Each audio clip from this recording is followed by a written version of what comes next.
প্রথমে একটি কাপে ১ চা চামচ চিয়া সিড নিয়ে এটার মধ্যে গরম পানি দিয়ে ভিজিয়ে রাখুন কয়েক মিনিটের জন্য। এরপর যখন চিয়া সিডগুলো একটু ফুলে উঠবে তখন এটার মধ্যে কয়েক চামচ ওটস দিয়ে আবারও গরম পানি দিয়ে ভিজিয়ে রাখুন ১৫ মিনিটের জন্য।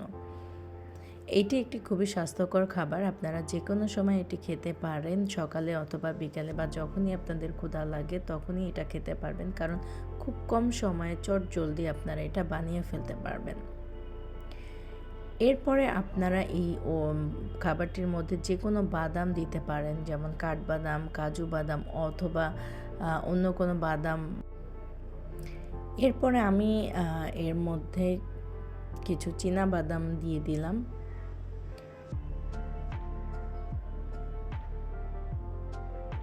তারপরে ১ চা চামচ চিনি, ২ চামচ গুঁড়া দুধ